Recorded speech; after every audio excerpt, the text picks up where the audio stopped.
Fala galera, Gabigol na área, trazendo mais um vídeo pra vocês. E no vídeo de hoje nós vamos reagir a um pedido do inscrito do canal. O inscrito grego disse o seguinte: gostaria de pedir para você reagir ao vídeo As 8 histórias mais tristes de Demon Slayer, do canal Jovem Otaku. Então vamos estar aí reagindo a este vídeo do Jovem Otaku. Curto bastante os vídeos do Jovem Otaku, já trouxe vários aí no canal, vão estar passando aí nos cards. Demon Slayer, que tem muitas histórias tristes. O que não falta lá é a história triste e tragédia, é o que mais tem lá. Então vamos reagir aí, é um vídeo longo de 19 minutos. Mas antes de nós ir reagir, só peço que vocês se inscrevam no canal e deixem um like para dar aquela fortalecida. Ative o sininho para não perder nenhum vídeo. Lembrando a vocês que nós estamos lendo o mangá de Kimetsu lá nas lives na Twitch. O canal das lives vai estar passando aí embaixo e fixado aí nos comentários. Onde a gente tá agora terminando o arco da Vila dos Ferreiros, já vamos iniciar o próximo arco. Então, colhem lá para vocês não perderem. Lembrando que para quem perdeu as últimas lives, onde a gente passou pelo arco do Distrito da Luz Vermelha, o arco da Vila dos Ferreiros, vai estar salvo lá no VOD da Twitch. Então, só vocês ir lá e assistirem. Mas então, sem muita enrolação, bora reagir.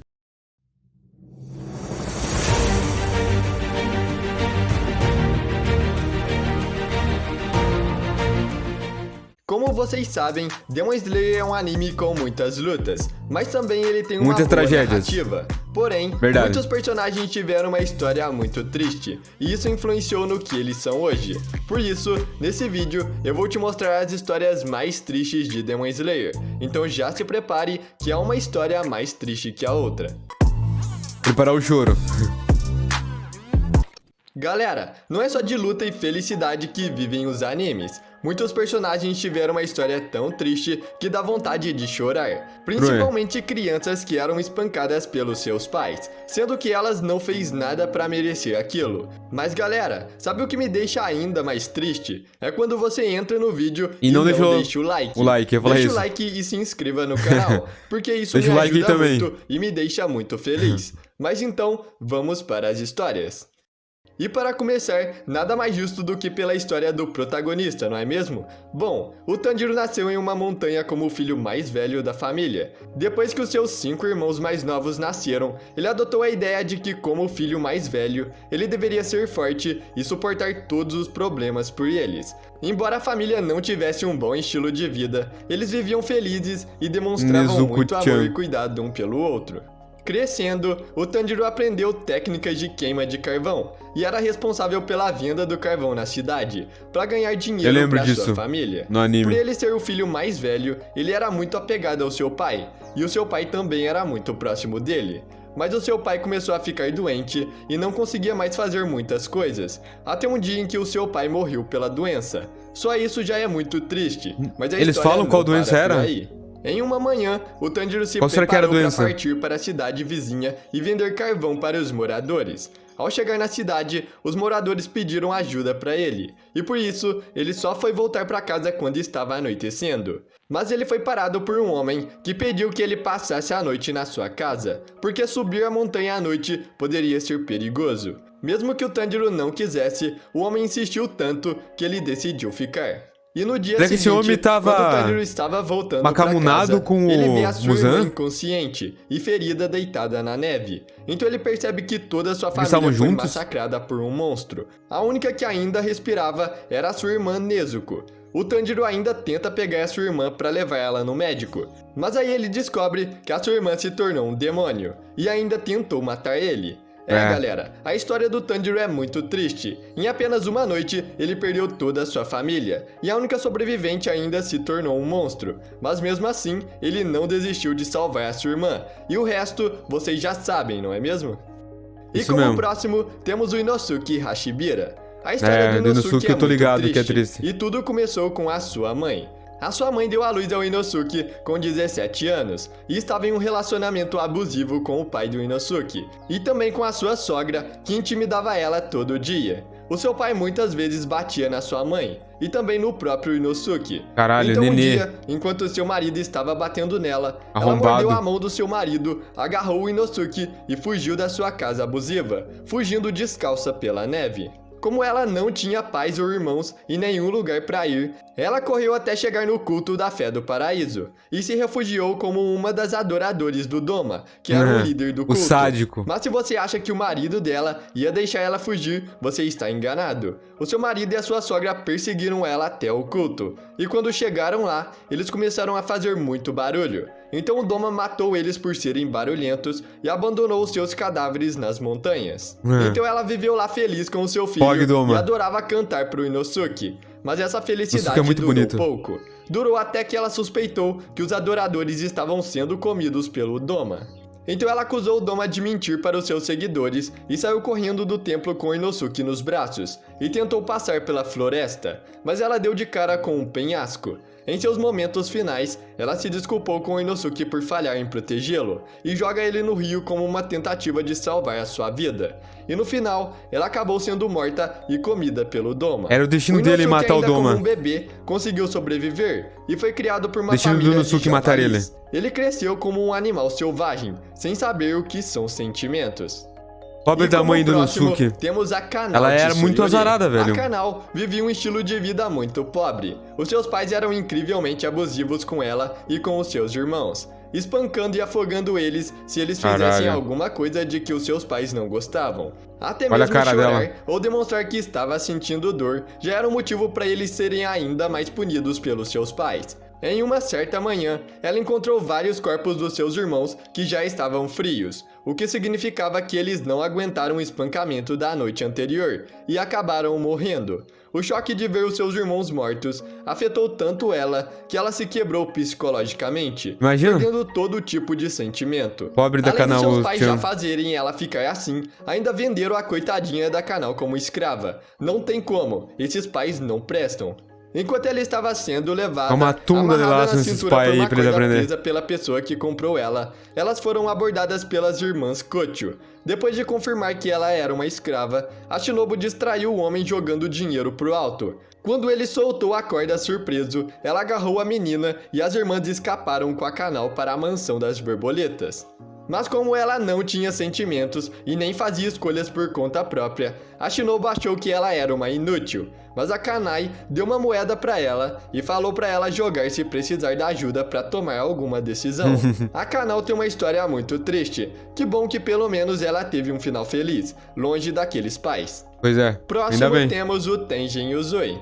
O Tenjin nasceu em um clã shinobi, em uma família com 9 filhos. E desde pequeno, o seu pai obrigava ele e os seus irmãos a fazerem um treinamento excessivo. O seu pai forçou eles a passarem por um treinamento severo e intensivo, como uma tentativa de salvar o clã.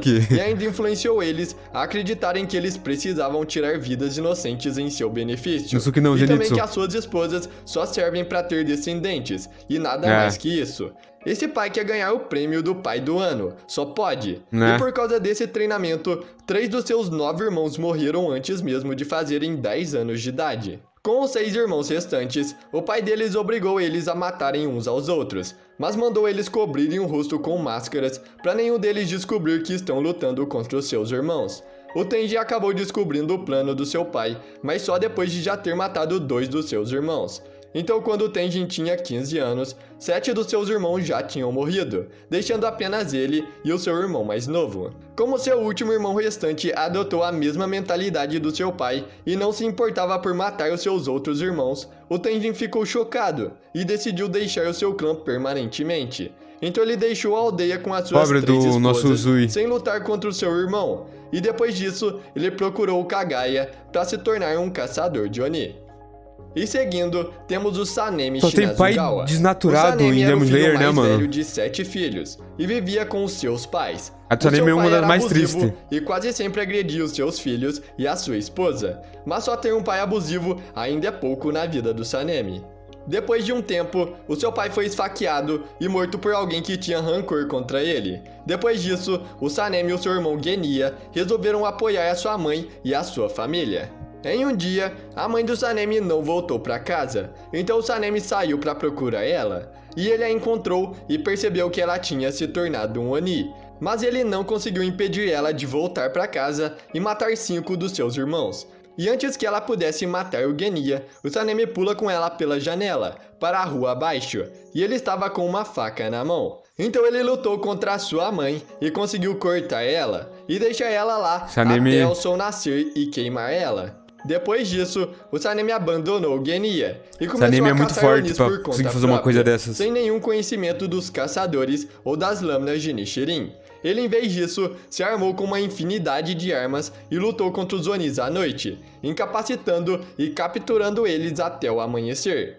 Então ele amarrava eles para permitir que o sol os matasse. Apesar desse estilo de batalha imprudente, ele conseguiu sobreviver, mas ganhou várias cicatrizes por todo o seu corpo na luta contra os Onis.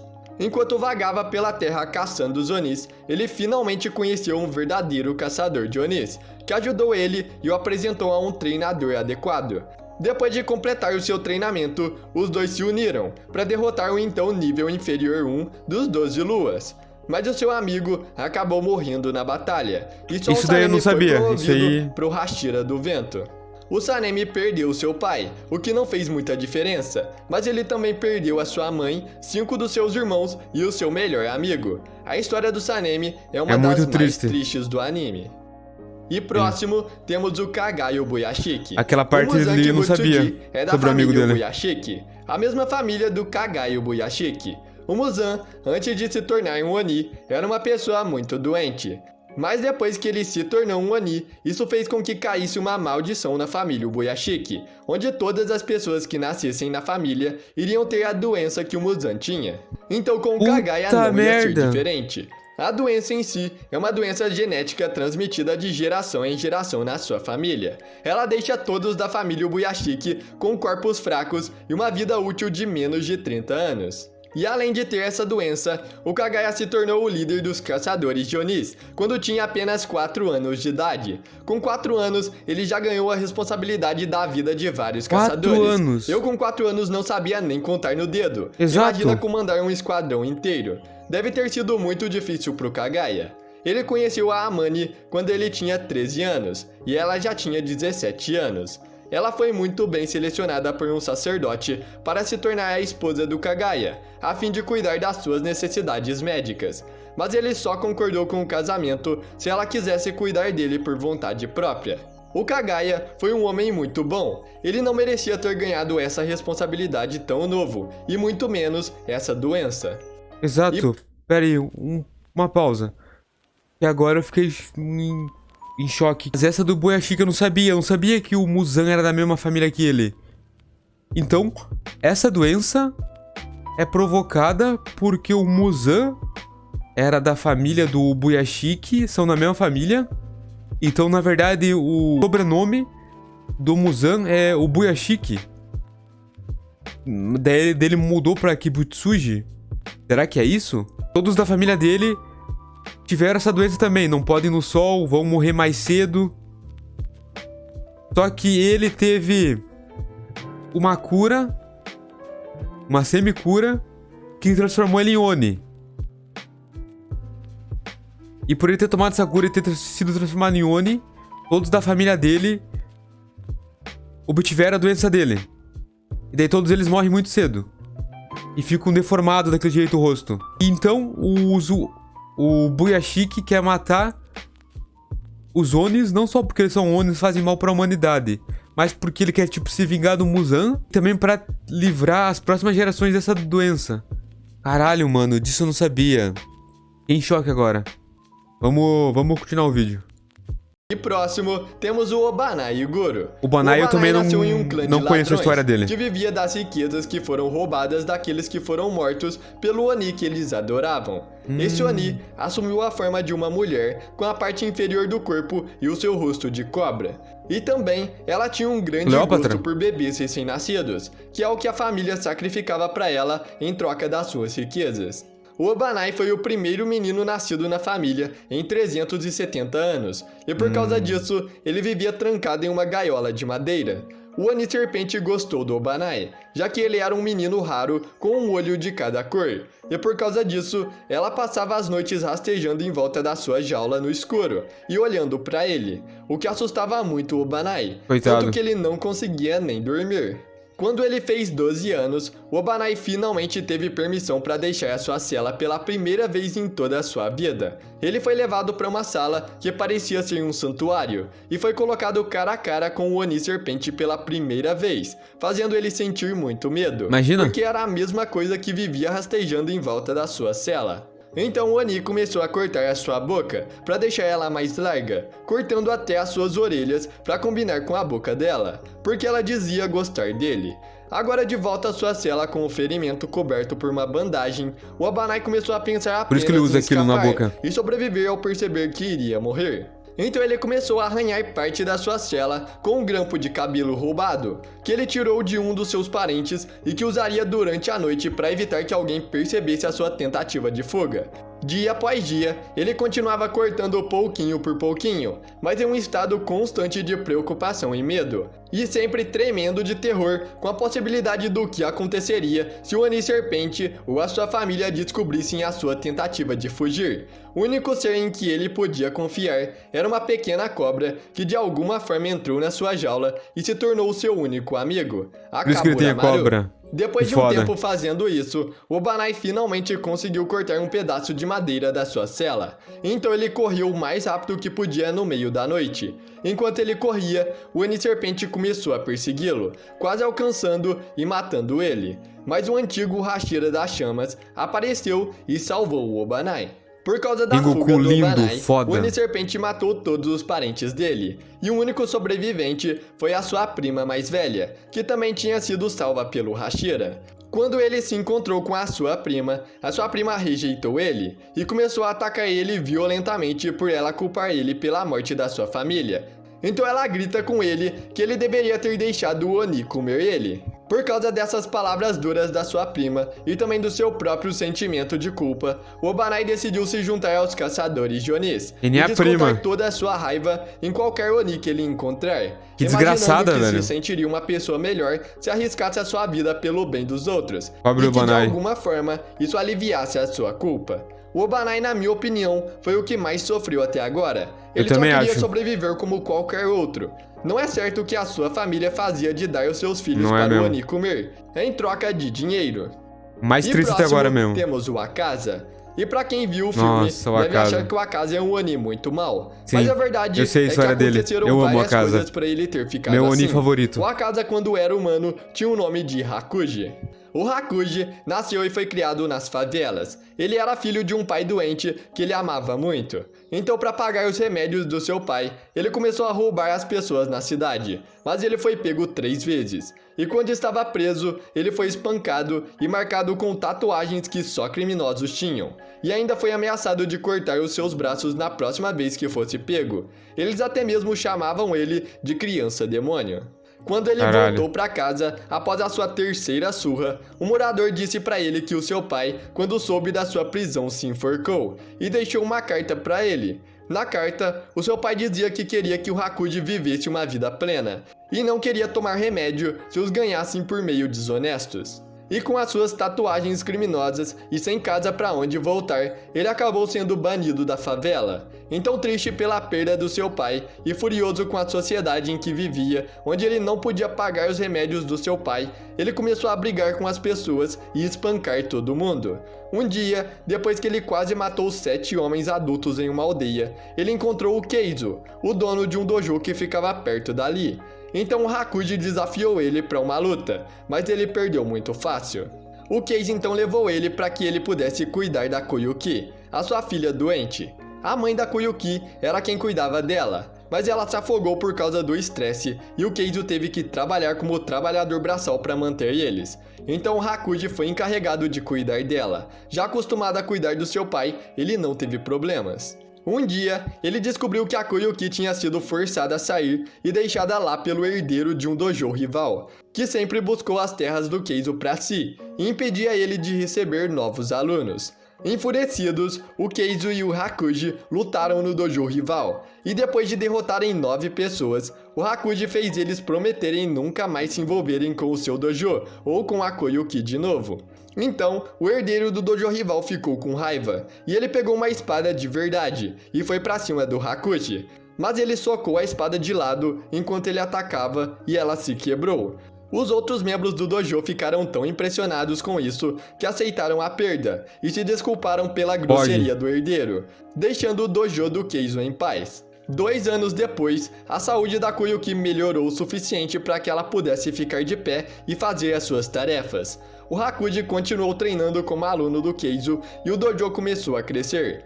Um dia, o Keizo pediu para o Hakuji assumir o controle do dojo e levar a Koyuki como a sua noiva. Então ele concordou e silenciosamente prometeu proteger os dois, mesmo ao custo da sua própria vida.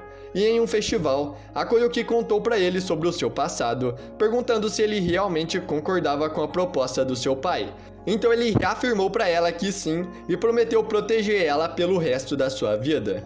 Aí você deve achar que tá tudo dando certo no final, mas espera que tem mais. O herdeiro do grande a história dele, uma das maiores, o casamento do Hakuji com a Koyuki. Então ele reuniu alguns discípulos e lutou contra o Hakuji, mas eles perderam. Mas infelizmente, essa vitória durou pouco. O Hakuji foi visitar o túmulo do seu pai para falar para ele sobre o seu casamento. Mas logo ele percebeu que algo estava errado no seu retorno. Um estudante do dojo foi correndo falar para ele que o dojo rival tinha envenenado o poço onde a Koyuki e o Keizo bebiam água. Os dois morreram pouco depois de beberem aquela água enquanto ele estava fora. Então, galera, vocês já devem até imaginar o que acontece agora. O Hakuji foi até o dojo rival e, enfurecido, ele matou todos os 67 membros do dojo rival com as próprias mãos. Matou pouco batendo ainda. Tanto neles, a ponto dos seus corpos não serem mais reconhecíveis. Tem que ter feito mais. Esse incidente chamou a atenção do Muzan, e mesmo que o Muzan tenha ficado desapontado quando descobriu que tinha sido um humano e não um Oni que tinha feito aquilo, ele decidiu fazer do Hakuji um dos 12 luas. O Hakuji, sem nada para proteger e tendo perdido a sua vontade de viver, aceitou e se tornou o Oni Akaza, perdendo todas as suas memórias de quando era humano. Mas e aí? Me fala nos comentários, qual é a história mais triste pra você? Você acha que faltou algum personagem? Comenta aí. Bom, eu espero que você tenha gostado do vídeo. Bravo. Se você gostou, deixe o seu like pra me incentivar a continuar trazendo mais vídeos como esse. Tamo junto. Se você não quiser perder os próximos vídeos, se inscreva no canal e ative as notificações. Assista os vídeos que estão passando pela tela, que eu garanto que você vai se surpreender. Valeu por assistir e fui! Valeu, muito bom o vídeo. Como eu sempre falo, gosto bastante do conteúdo do Jovem Otaku. Ele sempre traz um conteúdo bom e ele sabe explicar bem, ele fala bem, então gosto bastante do trabalho dele. E falando sobre as histórias, algumas ali eu já sabia, como eu já falei, outras eu não sabia, como por exemplo, aquela parte lá do Sanemi sobre o amigo dele eu não sabia. O Sanemi sofreu mais ainda do que eu imaginava. A do Tanjiro eu já sabia, mas as que mais me chamaram a atenção foi a do Buyashiki, porque eu realmente não sabia que ele era parente do Muzan. Eles eram parentes e que o Muzan, pelo Muzan ter se transformado em Oni, ter acontecido aquilo com ele, amaldiçoou a família inteira, daí todos passaram a ter aquela doença. Tipo, ele tá pagando por um crime, por um fardo que não foi ele que cometeu. Isso é muito complicado, muito difícil. Mas eu diria que a história mais triste dali é a do Obanai. E é uma história que eu não sabia. Eu não sabia o passado do Obanai. E me pegou de surpresa ali e eu achei muito triste.